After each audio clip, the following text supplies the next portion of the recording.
Welcome to Checkpoint Real Talk, a podcast for security folks who want less FUD and more FUN.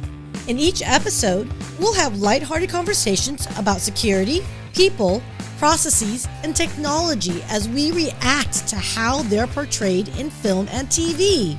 We'll bring in experts from inside and outside Checkpoint to break it down. What was accurate? What wasn't? And what can you apply to real-world cyber events?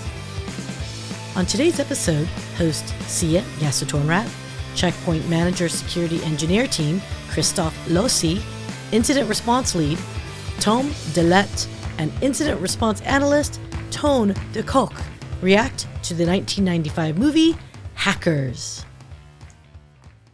Good morning, good afternoon, and good evening. Welcome to Checkpoint Real Talk. Today, we are going to be going over a movie that has been multiple, thousands of people just requesting Hackers. And so who could I get but the coolest guys out of Belgium that are going to be our experts to talk about why Hackers with Angelina Jolie in her younger years, as has been stated. She looks the same to me. But guys, welcome. So we've got Kristof, Tom, and Toon. Welcome, welcome, welcome. Checkpoint Real Talk, guys. Hi, thanks for the welcome. Welcome to be here. It's fun to be here. Okay, so that remains to be seen if it's fun to be here. Yeah. Yes, I know. Oh, no pressure on my part now. Great, guys. Yeah, Look, indeed, I throw it out once to say it's okay, guys. Have personality, and all of a sudden, all of your faces drop at me. Like what? It's okay. Yeah. So real quick question: raise your hand. Who has seen Hackers? Oh, this is gonna be good. This is gonna be very good. All right. So I have actually seen Hackers, but many, many moon cycles. So it's almost as if I haven't seen it in a long, long time. So this will be really interesting. The premise of it is basically is the early years of the internet, and you had a group of people that were literally hacking into networks. So I don't remember beyond that. So Kristof, do you remember beyond that? Yeah, I just remember being like a bunch of cool kids, and they were all cute. That was, I think, all I remembered. Well, what I remember, because indeed for me it's also many, many, many moons ago since I saw this movie. It was a typical 90s movie, both in dress code as well as in way of acting. And there was a lot of hysteria about something happening on a computer screen. And if I'm not mistaken, they weren't really the cool kids because they were actually into computers and stuff, which back in those days were only for the nerdy ones. That's Hasn't true. Been changing much, I see. No, it hasn't. Yes. I know. Okay, so that's funny you should mention that because there is this assumption stereotypically. You see it all the time in social media that hackers are wearing hoodies and they're in a dark basement somewhere or their parents' basement somewhere, or you get this LAN where everyone's got a bunch of computers all in one room in space. That's far from the truth. Maybe back then it might have been, but today it doesn't feel like that's the case. Or is it? Are we still wearing hoodies as hackers? Well, seldom. We sometimes wear hoodies, true, but we indeed need to step away from that. How do you stereotype depicting of the hacker? True. Yeah. They probably Exactly. just work in cubicles and be miserable about their salaries too. They're basically, especially the black hackers, the ransomware operators. I do think they are just as miserable as we are, and trying to make their wages at the end of the month to get their bonuses in and things like that. Are you miserable? I'm not. Are you miserable, I'm not. Toon? Is there anything you want to talk about? My team lead is on here, so Tom, I'm not feeling very fine. I might do with a significant raise at the moment. It would help, yes. Oh, I love it. I love it. So, okay, well, guys, are we ready to jump in and then check out the first scene? All right, let's do it. Sure. It isn't a virus. It's a worm. What's this one eat?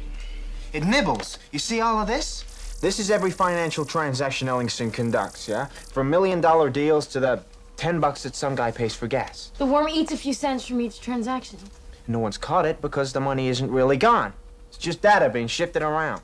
And when the worm's ready, it zips out with the money and erases its track. Joey got cut off before he got to that part. Check it out. By this point, it's already running at what? Twice the speed as when it started. And at this rate, it ends its run in 2 days. Judging by this segment alone, man, it's already eaten about 21.8 million bucks, man. Whoever wrote this needs somebody to take the fall. And that's Freak, and that's Joey, and that's us. We gotta get the rest of the file so we can find out where the money's going before the worm disappears, so we can find out who created it. All right, guys, we're talking about a worm here, and the way they described it, right? They kind of put it in like civilian terms, where it was already encoded in there, and it will pull it out when it's ready, and then erase its presence. Help me understand, you guys. Is that accurate of what a worm is? No, it's accurate with modern malware things, but the distinction between virus and worm dates back quite a few years. I think Kristof might remember those times still. Yep. And the idea of having a literal worm nibbling away, it's just, I mean, it makes for a good movie line, but it's not what actually happens. The actual difference is the virus needs a human to trigger it, like the I love you virus, where people actually needed to execute it. That's a virus, and the worm is basically the virus which doesn't need the interaction to propagate. He can't propagate himself. But there are some very cool takes in this clip, as I see this guy reading hexadecimal at a speed I can only be jealous of. And his forensic skills are through the roof. The way he's reading that and analyzing that and piecing that thing together. Yeah, that's just not realistic. What could be realistic is indeed having some malware doing exactly this and under the radar trying to exfiltrate some, in this case, money, because it's indeed data that's just being shifted around. But the whole way that he gets to that conclusion by just looking at a screen that is going so fast that no human can ever read it ever, that's just ridiculous. That is just the funniest thing. I will give them credit, though. At least they're actually showing like it's scrolling as far as like in other movies, we see them like have a graphics, like they'll do these crazy looking graphics that are flashing all over the place. This is a little bit more accurate in the context that it is. Some of the earliest attempts to somewhat be accurate and not have a website saying enter password, firewall hacked, you've entered the Pentagon, something like that in other movies. Yeah, okay, give him credit for that. Or the hacking progress bar. I'm always a fan of the hacking progress bar. Where there is like 100% hacked, like that one. Come on, hurry up! They're almost in. Hit the keyboard a little bit harder, and you will find it. Yep. But it does create for good drama, no? It does. Hollywood gets away with a lot of things.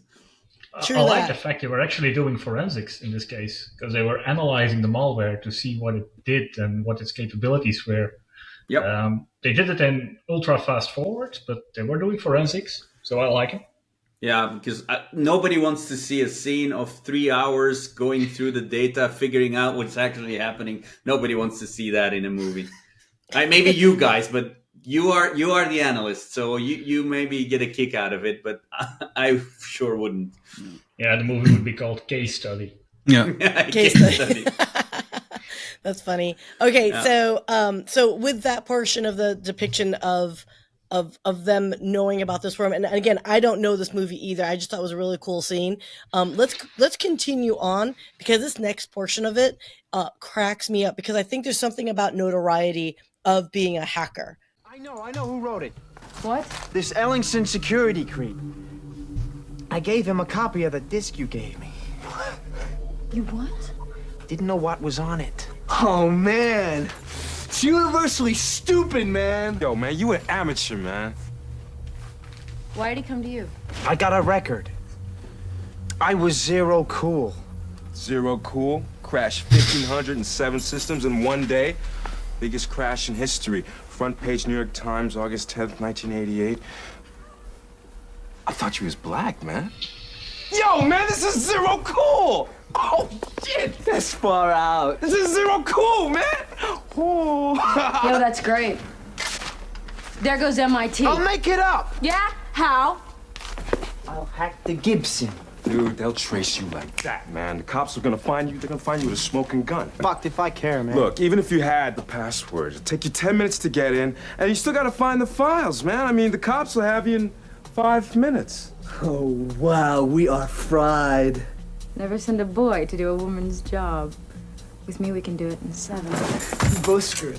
I hope we do it in 6. Jesus, I gotta save all your asses. I help. We could do it in 5 minutes now. Okay, let's go shopping. All right. So, First of all, zero cool. That is just, yeah. This whole idea of having a hacker alias and then the best thing you can come up with is zero cool. I mean, like I said, it's the 90s. okay. If we're gonna be making fun of Zero Cool's name, what would your hacker name be? Oh, that's a very good question. Depends if I'm going to get discovered by the cops or not. Yeah, Want to throw one out? I'm intrigued now. Well, I would pick the first and last name of somebody I really do not like.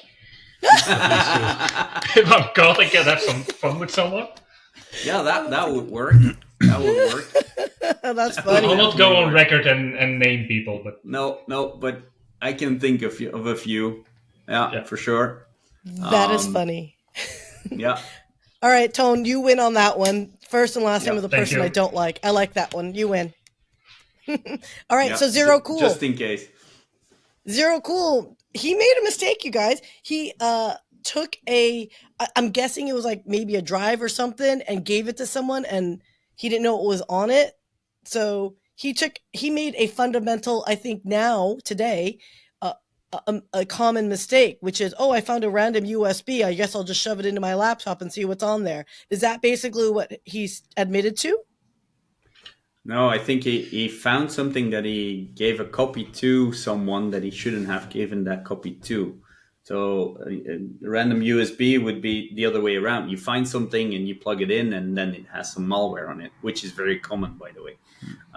But no, this is actually something he shared that he shouldn't have shared. And back in those days, it was on a disk because, that's what we used. That's what we had. It's not just what we used, that's what we had. There was nothing else. Speaking of those little discs, like they actually interviewed a bunch of Gen Zs and took a poll to say, like, do you know what this is? And they're like, oh yeah, it's the save button.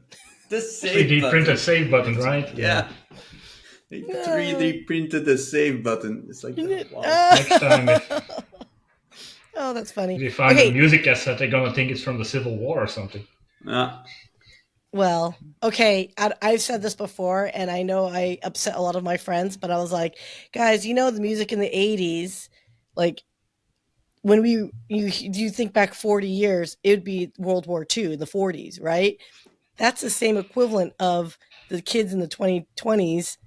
The 80s is 40 years ago. And all my friends were like, why did you have to put it in those contexts? I'm like, it is. We're the equivalent of World War II to these kids right now.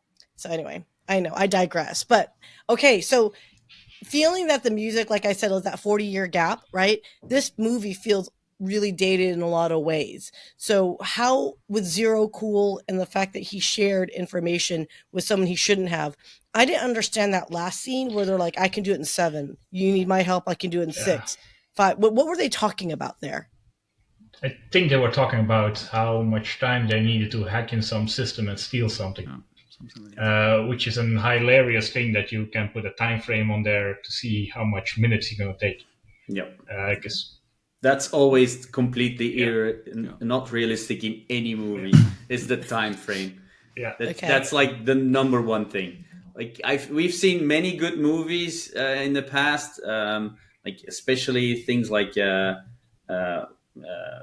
Robot was a very good example of things that could really happen, but never in the time frame that they show in the movie. Like never. Okay, so you can't call it out and say, I can solve this issue in 2 minutes. No. Also, solving a case in that many hours is most cases it's well, it's an educated guess you can do. Whenever we have to help a client, we also have to guess how many hours we need for that. But we get pretty good at guessing, but it's still guessing because you never know what you're going to get. There's always going to be surprises coming your way in order to solve the puzzle. The interesting thing in this, I interrupted you, Kristof, but the interesting thing in this is that he basically said, I gave the disk to him and I didn't know what was on it. Yeah. And that has a very good analogy as we are, our laptops and our mobile phones contain our entire life. And once we get a new one, what do we do with the old one? It might be a bit of, what's the correct English term, where you have some influence of your professional life and your private life, but I might be misformed by that. But I drill holes in all my old hard drives and I try to destroy my phones physically before I throw them away. But people are, their laptops getting stolen, their data is getting stolen because they don't do any full disk encryption, which they actually should on every device they have. But they're giving away things which contain important data which they have no idea what's still on there. So hot take for the watchers: make sure you have full disk encryption on everything, and be careful when you throw away your phone. I haven't thrown any of my phones away. I have it's horrible. Like I've got this massive box of all of our equipment over time, just because I'm so paranoid about it. Even though we've cleaned it and all that good stuff. My boyfriend's actually used to be in cybersecurity, so I get it. I trust him, but I still won't throw things away. That could be hoarding tendencies, but that's a different issue altogether. Yeah. As long as you don't start displaying things like old hardware, then you're fine. No, I'll try not. Okay, so any final thoughts on this particular scene, you guys? Anything that stood out to you?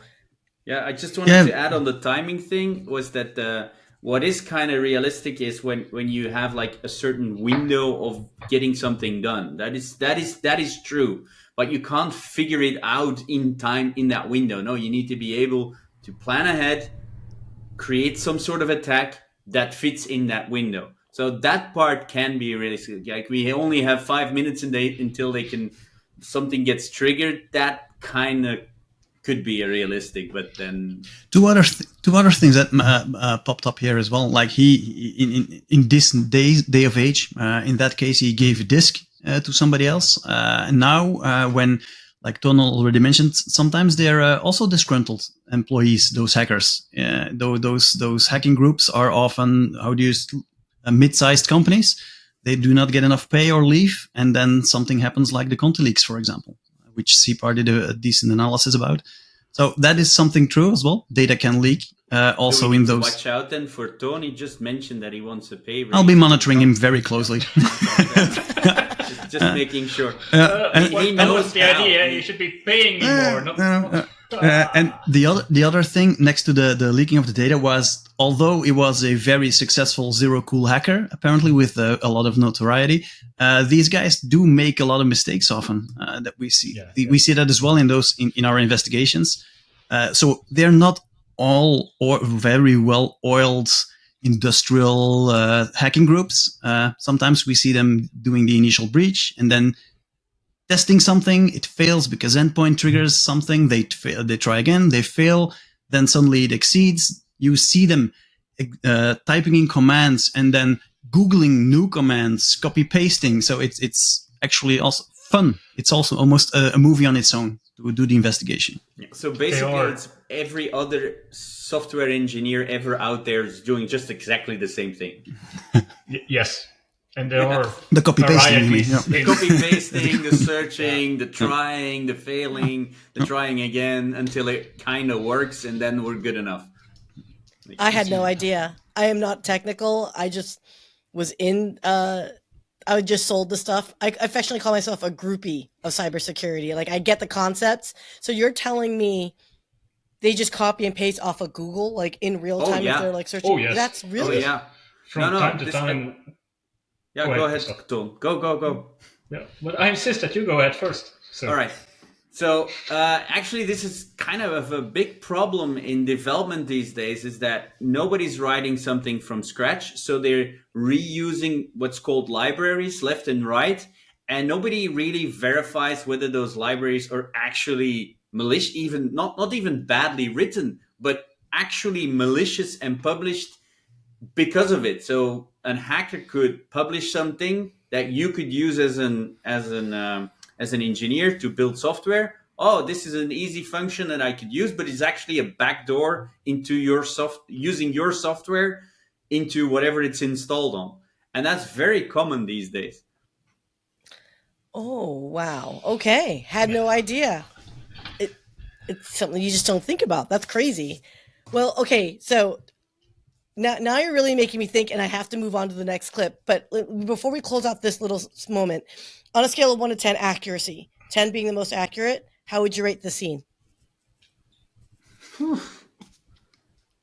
I'm giving it a 7. Wow. They had a 7. They were looking in hexadecimal form to things. They were talking about digital forensics. Good enough for a 1995 movie. Yeah. I would go with a 6 or so, because the timing thing is just ridiculous. But I do like the fact that they're doing their analysis. Like, even if it's at lightning speed, it is still an analysis. I was going for a 3, so no. Fair enough. Oh, okay. Somebody So needs we to know keep up the standards. Tom is going to be the tough one in this group here. Okay, everyone needs a Simon Cowell in the group, so we're okay. So that's Tom is it. Simon Cowell, I need to Google that. Yeah. You don't know him? Oh wow.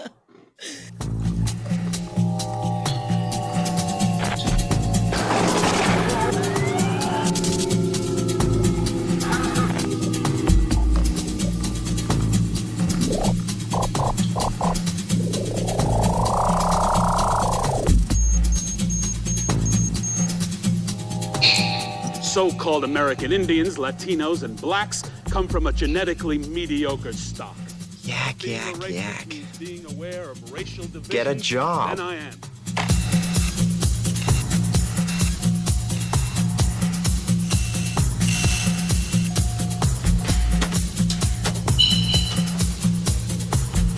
Say I'm a...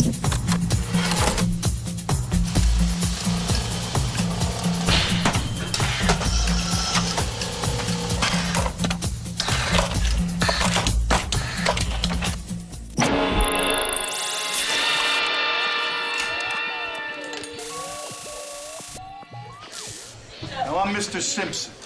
And I'm subbing for Miss Bayless, who was arrested at the anti-fur rally. All right. So, what's to take this one? There's some good, there's some bad.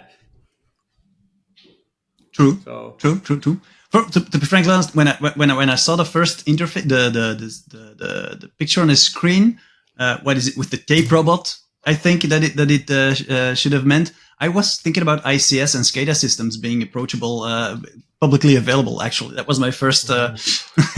Yeah. Well. There goes the fun in this episode. Come on. No, I thought. No. Look, back in those days, those clips that were aired, those were probably videotaped, and to have some sort of robot to manage those tapes is not uncommon. And the fact that you could hack it and put a different tape in there without someone noticing, because it's probably the off hours, that to me is realistic. What I find very funny is that he was typing on and looking at a screen, and the screen was just doing something random that has nothing to do with what he was typing. And that part is just like, what is he doing? Like, usually when you use any kind of interface, it actually does something to the viewing, whatever it is. And this was definitely not the case. Fun thing was he was looking at a 13-inch monitor with 3 columns and all moving in a different direction. Yeah, it was cool. But I did like the tape robot. Yeah, the tape robot was awesome, cool, and actually still actual. In this case, it was with video cassette for video recordings.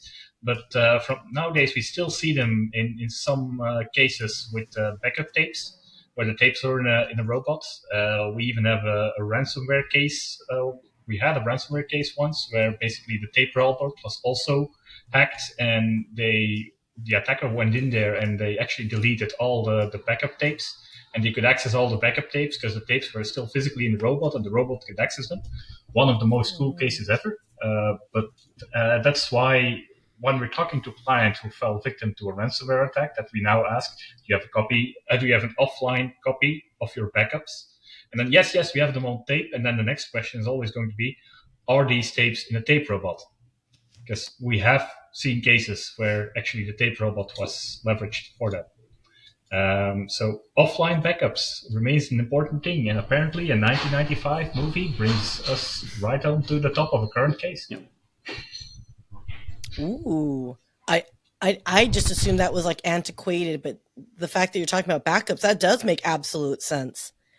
Ooh, okay. So, that little snippet that you saw there, guys, scale of 1 to 10, I'm just curious how accurate that was. Because didn't we just talk about how we were impressed that they didn't use some random GUI to show being hacked? And then, of course, this next scene is exactly that, some random imagery that says, welcome to whatever system that was. Yeah, and like even if that would never have been the interface for the actual programming running the robot. So that in itself looks, nobody would make something that is so elaborate and that doesn't show anything except an animation of tapes being switched. That would not happen. So like I said, everything about the hack is realistic, but everything visualizing it in the movie is absolutely worthless. So I'm guessing you're gonna give it less than like what, 5, 6? Is that my guess? How you'd give the scene? Yeah, I would give it higher remarks because it is very realistic. The hack itself is realistic, so I would even go as far as an 8, I think, for this one. And Tom is giving it a 2, probably. Go ahead, Tom.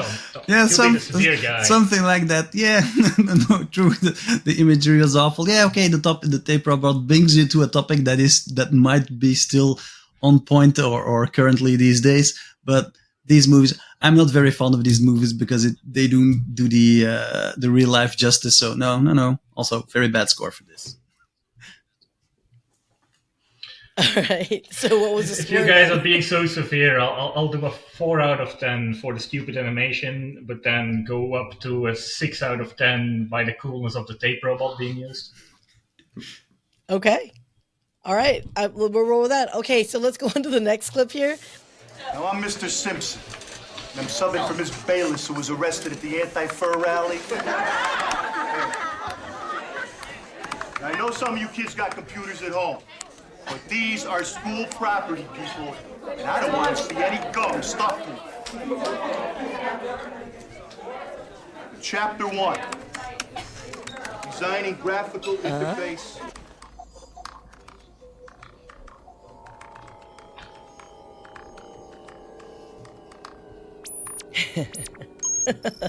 The ominous music. Yeah.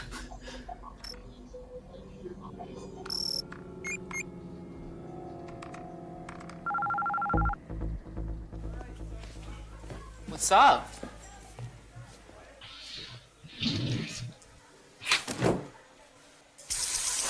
Oh my god.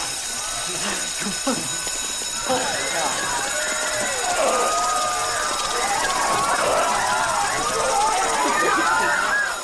Okay, guys.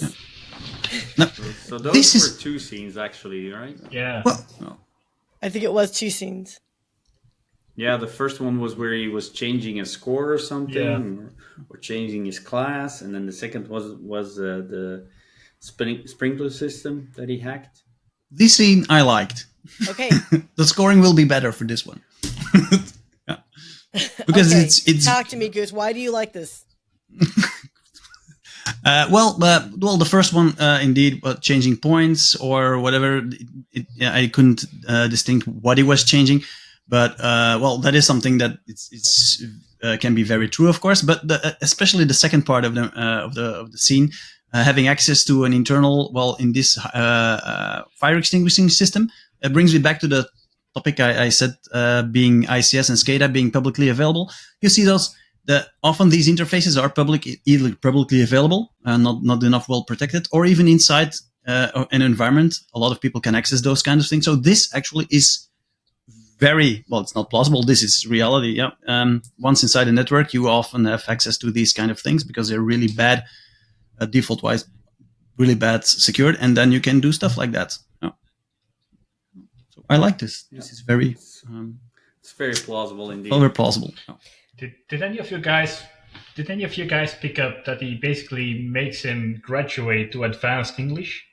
Which nerd would allow himself to graduate to advanced English? Playing around with his grades? That doesn't seem realistic at all. But yes, especially in the 1995 timeframe, database securities and the interfaces were really, really bad. So it was even doable for students to, from time to time, break into one of these databases. Yeah, So it wouldn't even be called a hack. You would just access the database and change it. And you, as long as you knew where it was, you could easily do it. Well, that brings up what is hacking. Yeah, you do it. Like, it didn't break anything. It just changed some records to a system that was probably just accessible from anywhere. And in the second scene, Tom, with just the other week, we were on a team building and we were staying in this house that had a Wi-Fi, and we wanted to do something with a Chromecast, and the Wi-Fi had some security feature enabled so that two devices in the same network couldn't connect.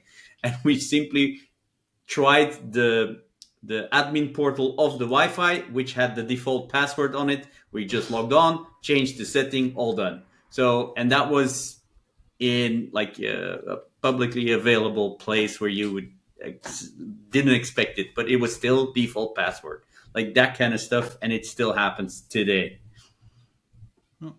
Do you think that's because of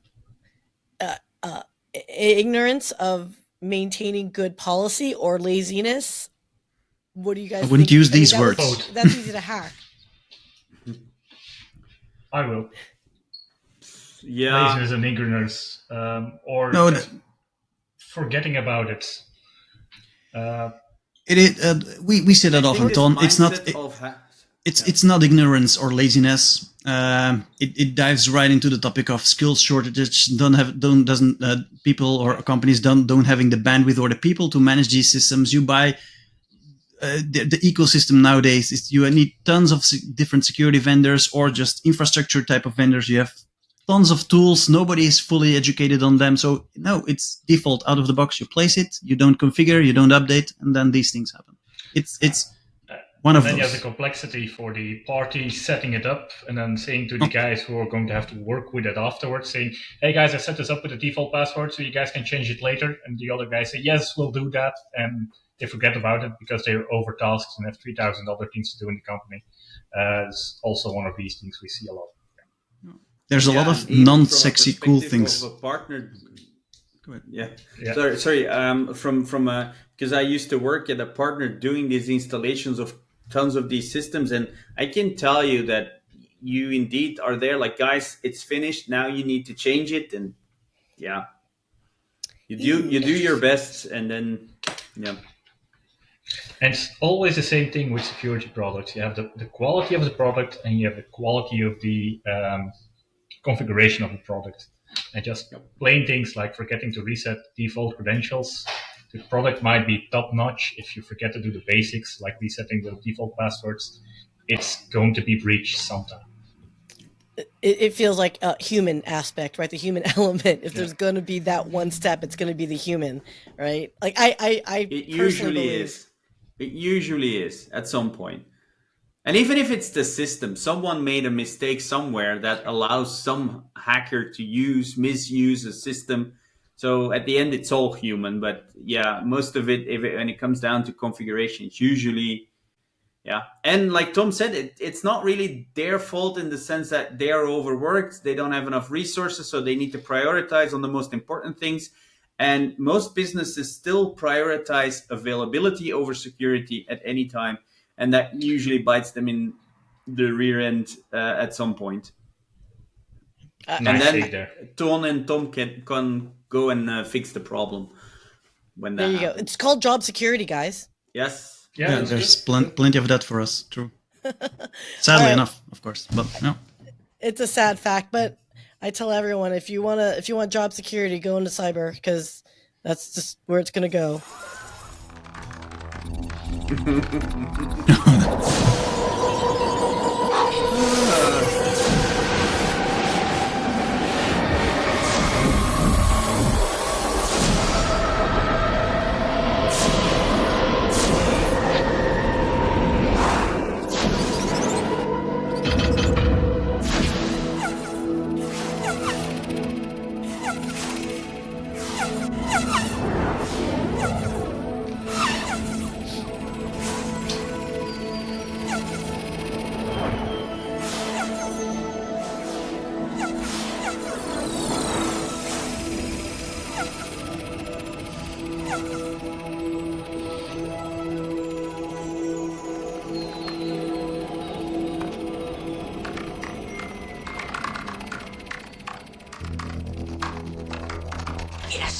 Home run. All right, let's. Okay.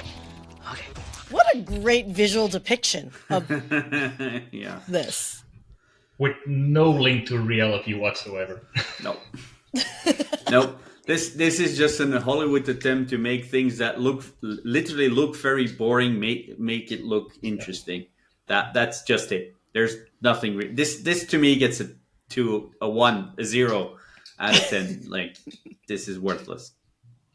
Also, like the fact that at one time they zoomed in on the CCTV thingies, which in 1995 I'm pretty sure were 100% analog, and it's also a closed loop system, not a network system. And they jumped through there into the network, not getting them many points for realism. Yeah, and then the 2001 Space Odyssey Twilight Zone things where everything is flashing and going like weird clips just stitched together, like, it doesn't make any sense. But yeah, they had to fill the seconds and minutes, I guess. Yes, no, I thought that was funny. I get what they're trying to do with a visual depiction of data going through a system. I think they're getting artistic license, I think is what I would call that. Yeah, I don't know of anything else to say other than I think that was just a visual depiction of data running through a network. That was my guess of how to read that. That is indeed what it was, and it has no basis in reality whatsoever. Aww. Our jobs are much more boring to look at from a visual perspective. You don't get to run through. I wish it was. It would be cool too. No, it's also. I think it also a bit of a. This is 95, so it's like this is what we can generate with the computer when it comes to 3D images back in the day. Because that scene with the green cubes, that would have taken probably days of rendering back in the day. Like, this is CGI from 95. So yeah, they wanted to show off what they could do back then, which probably back then looked really cool. But undoubtedly, yeah. But to today's standards, not so much. So are you saying that Hackers is aging itself a little bit? Is that what you guys are saying? It's dated a little bit? That scene, definitely. Tiny bit. Yeah, tiny bit, yes. Okay, awesome. Okay, so I would like to see if we can do one more. Okay.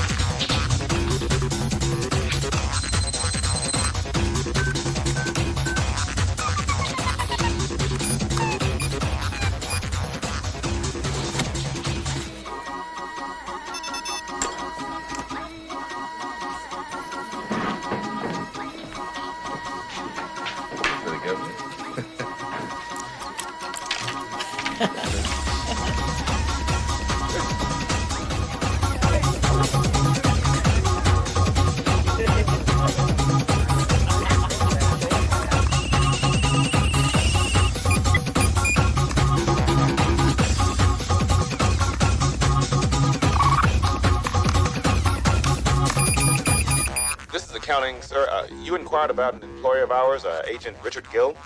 Yes. Our records indicate he's deceased. What? Yeah. Oh, there's so much about this scene that just cracked me up. Okay, so I don't know if anyone has the ability to take someone's property and destroy it first off. So I don't know if that was a policy back in the day, but just seeing how nonchalant that waiter was to carry back that credit card and just be like, boop, boop, boop, deuces. It's like no explanation. No, do you have any other cards? None of that. So I thought that was really funny. Yeah, that was quite funny, but it was not for me. It wasn't the funniest thing in the clip, but yeah, definitely funny there as well. Also, the thing that the magnetic strip was the only thing on that card at the time. Now we all have cards with chips, and the chip basically has some basic security in it. That was the old times where you could just copy somebody's magnetic strip, which was basically just a string of data. That was enough to. Yeah, and then indeed, cutting the strip in two was good enough to basically protect you from abuse. Yeah. But I like plenty of things in here. The fact they were on a public telephone booth. Yeah. Kids probably don't know what it was, but at the time, before mobiles was a thing, us mere mortals, we made arrangements with people, and we were on a certain time at a certain place to meet each other and things like that. But, the phone booth to basically link up with the computer with a thing called a modem, which made a very distinct sound when you try to dial into a network. I like that one really, really, really. Yeah, and it would have made them less traceable because they were on a public phone and they could leave and there was no trace of them being there. So that was really good. It would also cost them quite a few pennies to keep the phone line open. Yeah, especially knowing which internet speeds at that time we had and things like that. Yeah, of course, the amount of data was not that much. What was again completely ridiculous was the visual representation. If you would edit data when you hack something, it would not look like that. You wouldn't have a nice graphical interface. And like Toon said, with the speeds that you had back then, it would take too long to just load the graphical interface to begin with. So that again, Hollywood doing what Hollywood does best. Well, it might be a bit of artistic freedom to make a sequel injection look a bit cooler. Yep. But then again, you and I would find it much cooler if it was actual real sequel injection. Yes. Yeah. Yep. Like you had in the Matrix movie, there's a scene where they actually use an exploit that was a real exploit back in the day, and they actually show you the prompt. It was an SSH hack something vulnerability, and they actually used the real one that was valid in that time. Interesting. That's a cool movie to review. I didn't know that one. Yep. Oh, I made a mental note to add that to our review list. So thank you. Everyone loves Matrix though, so I get it. And Tom, you've been a little quiet there, my friend. Yeah, well, actually, I was thinking about a book I read on Kevin Mitnick. It was Ghost in the Wires. This scene reminded me about that. It's a really awesome book.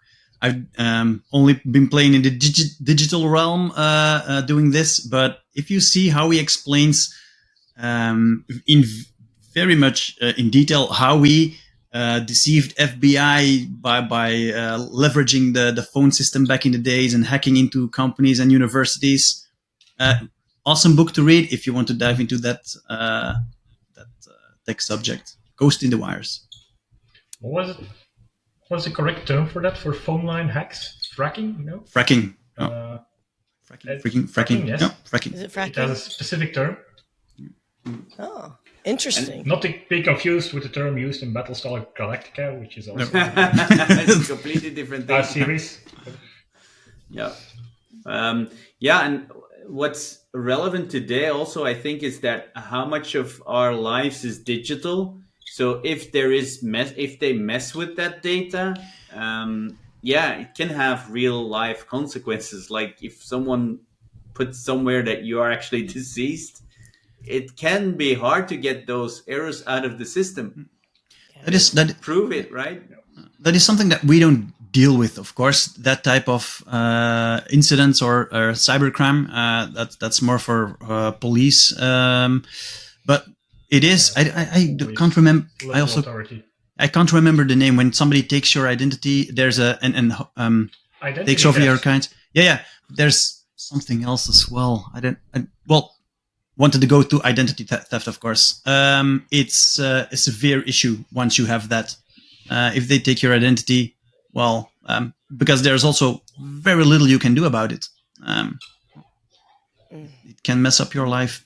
And the more we move into the digital world, the more important it is to protect your digital identity too, on all sorts of forms. Because the probably is going to be the case already that your digital self is more important than your physical self, at least for everything what the states or the place you live, the authorities are concerned about. Yeah. It makes 100% sense. So, okay, I love this last scene here because I do think it's a great reminder of how vulnerable this Richard Gill, apparently they're definitely targeting him for whatever reason, because obviously I don't know the movie, but he definitely did something to earn it, right? So if you get on the target of an ire of a hacker that really wants to go after your personal life, identity theft, or whatever purpose they want to go after, it's very real in this day and age. Is that fair to say? It doesn't matter who you are. If you've got an IP address somewhere with your identity, you can't get tracked and you can't get hacked. Is that the positive message I guess we should take away? If it talks to internet, it can get hacked, yes. And even if it doesn't talk to internet, it might still end up being hacked with an air gap reversal. And this is what we tell customers as well. I mean, they always say, yeah, but why would someone hack us? Yeah, but if someone does, and then we have the angry ex-employee or even still employee, or there are many reasons why they would be a target. And once they target you, sheer bad luck. You have targeted attacks, but there's a lot of automated scanners who report on, hey, we have a vulnerability here, and they just venture into that. So, well, okay, so sounds like to me. I apologize. Toon, go ahead. I was just going to add, that's not like the proverbial worm that's nibbling away a few cents of your bank accounts. That's not what they're after. They're not as nice than that they leave something in your bank accounts that try to empty it as a whole. That's a very true statement. So, guys, I know we can keep going, and I know Hackers has been requested. Like I said, so many people were like, you guys got to do Hackers, you guys got to do it. So,